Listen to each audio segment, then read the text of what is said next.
On today's video, I went to the Tampa airport for the first time Uber driving. What a freaking nightmare. So I picked up my passenger here in Parrish, Florida. This is a suburban crap hole somewhere between Bradenton and Tampa. I absolutely hate to Uber drive here because nobody's ever freaking tipped me. And despite the fact I took this person on a more than 1 hour Uber drive, I'm still waiting for a tip. I hope they tip me, but I wouldn't be surprised if they didn't, even though it was a 1 hour ride to the airport, because after all, it's Parrish, Florida.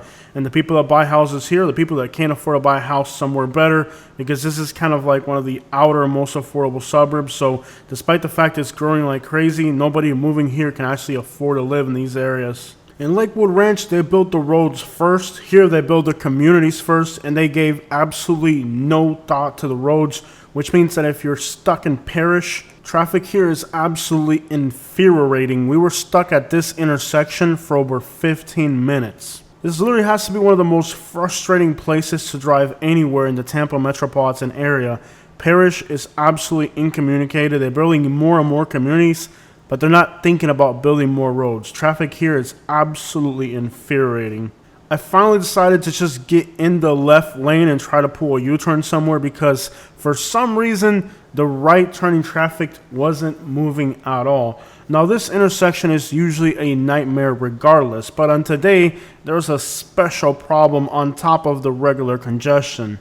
Out of all the places your car could break down in the Tampa metropolitan area, this person broke down in the absolutely most infuriating place. I absolutely hate going to Parrish. The people here don't tip. The traffic congestion is absolutely unbearable.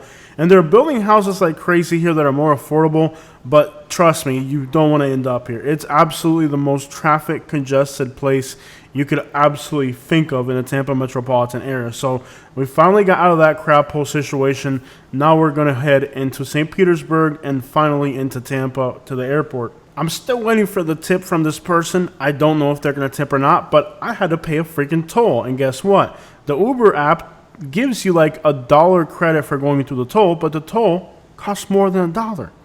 Very freaking frustrating. Here we are going through the toll to get on the Skyway Bridge.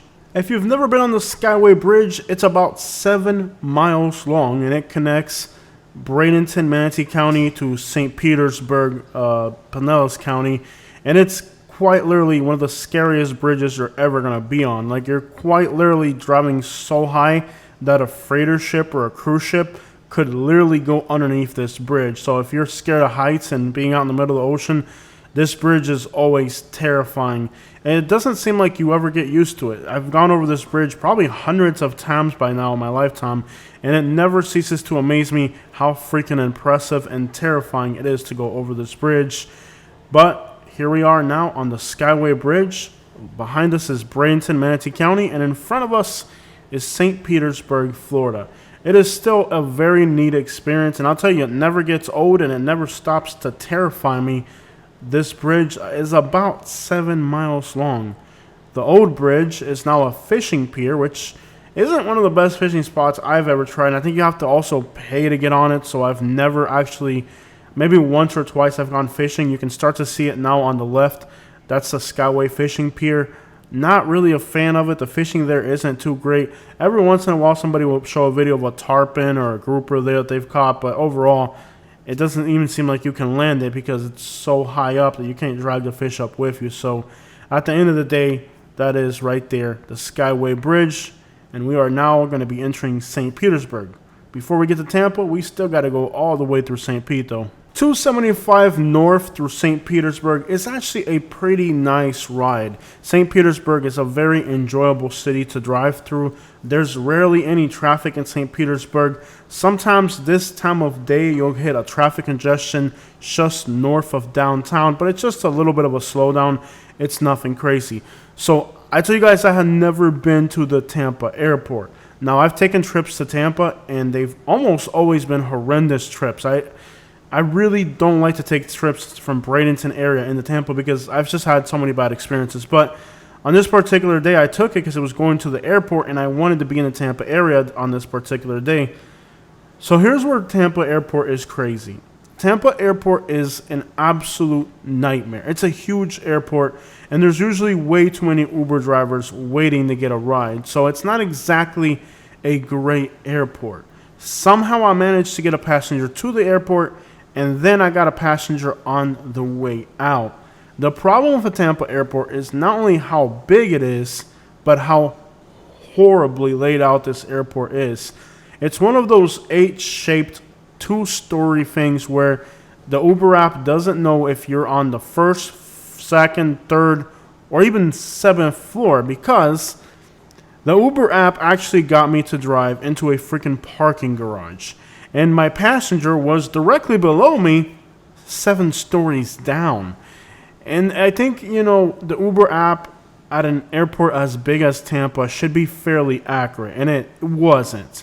So to see that the Uber app actually let me down at an airport is pretty freaking disappointing. One of the biggest complaints you'll hear from Uber drivers is that the Uber app is completely garbage. And on this day, not only did my passenger that was going to the airport, but the passenger that I was picking up got to clearly see the Uber driver struggle to find them. That's always embarrassing, and it looks horrible on you, the Uber driver, because I don't know if you guys know this, but people just think that you're an absolute expert on everything when you're an Uber driver. You know metropolitan areas, you know airports, you know restaurants, you know resorts, you know nightclubs. Like, as an Uber driver, they expect you to know absolutely everything. Little do they know that I can be an hour from home in a place I have very little knowledge about. So we crossed the water again, and now we're heading into Tampa, and the airport is literally right there. But as usual, this time of day, you run into more congestion. And in the back of my mind, I can't help thinking, I really hope this person is actually going to tip me. I went through a traffic jam to get out of Palmetto Parish, wherever the traffic crap hole this person came from. Then they're going through St. Pete. Luckily, we didn't hit any traffic in St. Pete, but entering Tampa, of course, you're going to have traffic. I mean, if you're getting like a 4 or 5 o'clock worst traffic time of the day Uber ride, and you're making this Uber driver go like an hour, which really turns into like an hour 20 with traffic, you got to tip your freaking Uber driver. Come on, people. Really, bro? You're going to take an Uber driver on an hour-long drive, and you're not going to tip them? I can't really be sure this person's not going to tip me, but something tells me they probably won't. I'm not sure why I feel that way, but I do. I really hope that tomorrow I wake up and this person gave me a tip, but usually if they don't do it right off the bat, they probably won't do it at all.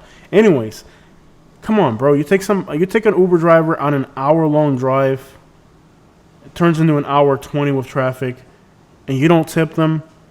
Absolutely infuriating. I swear to you. It's Uber driving at times, it's like it's not worth it.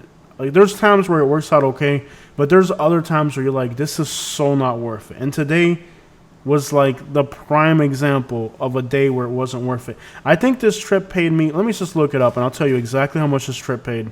Less than $30. And they only give you $1 for the toll, even though the toll is actually closer to $2. Plus, it wasn't even a parish address. I'm looking at it now and it says Palm Ghetto, even worse. I mean, the only thing worse than Palmetto is just a complete crap hole. It's a Palmetto address, which is even worse. Anyways, $30 to drive somebody an hour and 20 minutes through this crap. Absolutely not worth it. The only thought in the back of my mind is, I hope this person tips.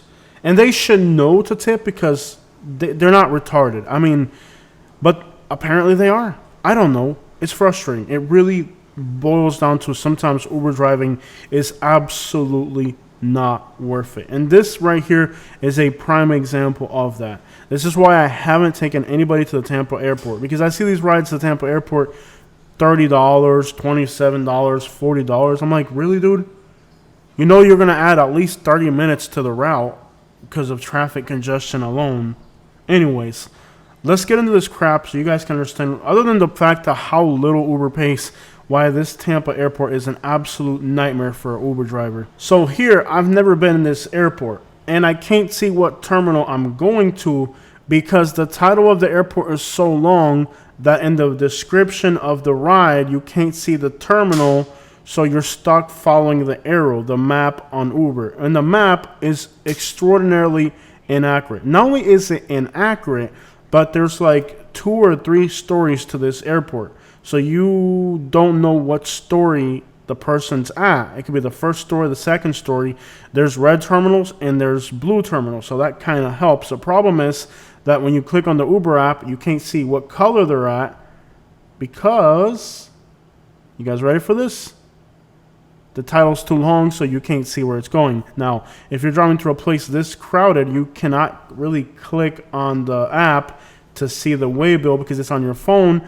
So you're pretty much left guessing looking at the screen. But since the title is so long, it's also blocking your forward view on the map. So the map that you have in front of you is being blocked by the giant airport title, which means if you're turning to the left, you can't see how far to the left you're going. If you've ever been on the Uber app, then you know what I'm talking about. But if you've never been on the Uber app, you're probably wondering what the crap. But literally, if you're turning to the right, you can see which lane you have to be in. But if you're turning to the left, you can't because the title of where you're going is blocking it. And because you're driving, you can't go into the app to actually look at the details. So you're left pretty much guessing where you're going. Now here I'm dropping off the passenger. I'm like, hey, you know, I must be on the second story. So let me flip back again.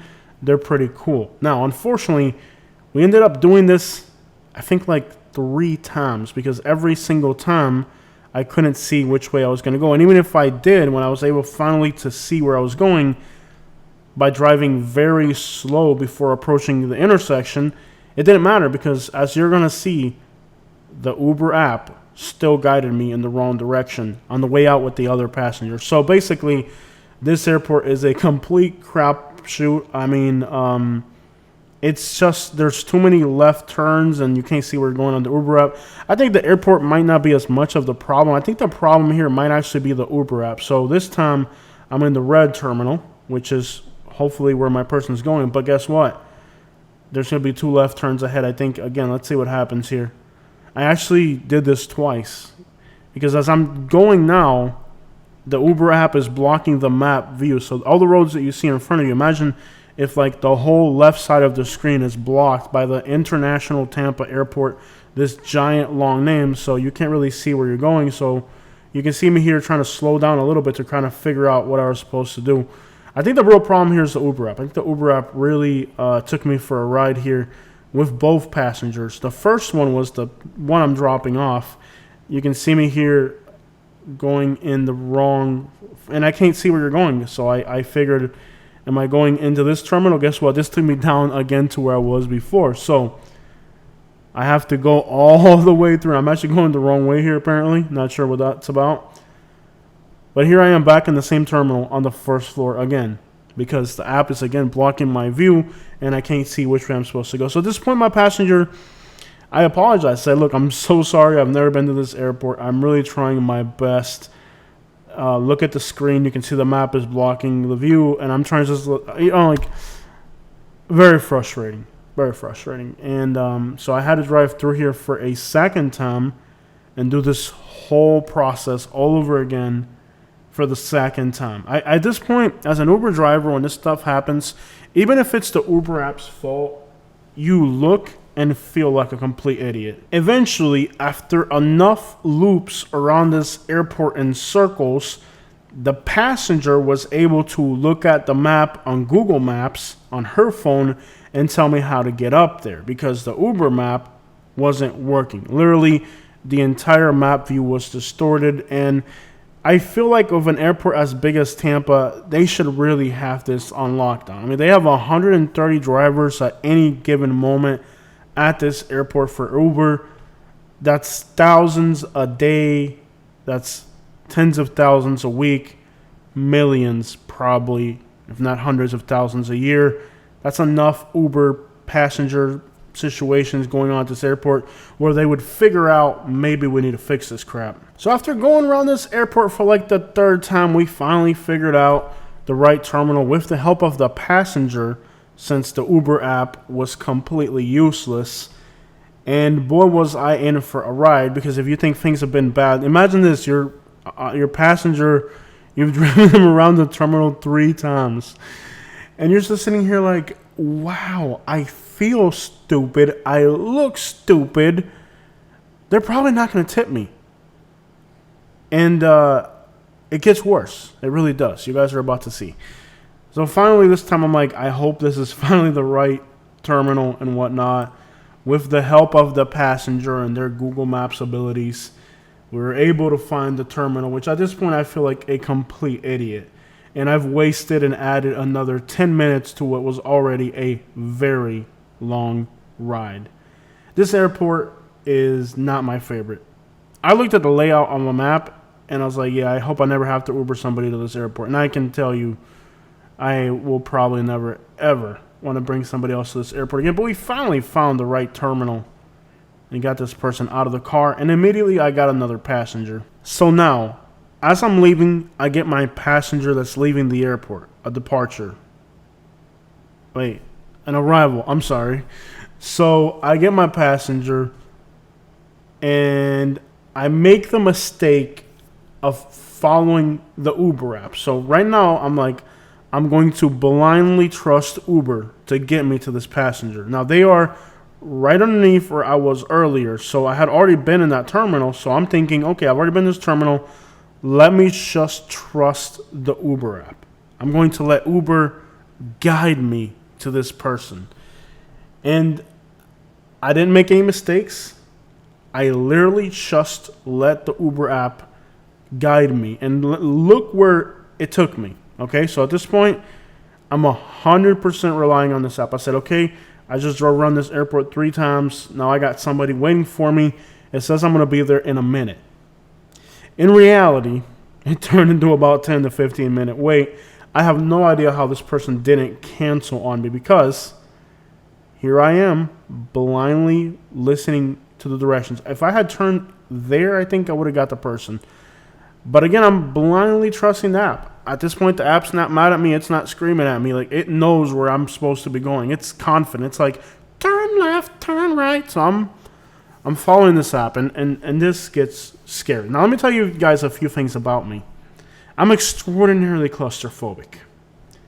I've even had an accident that has made my claustrophobia even worse. But here we are, and this is exactly what the Uber app is telling me to do. It told me to go in here.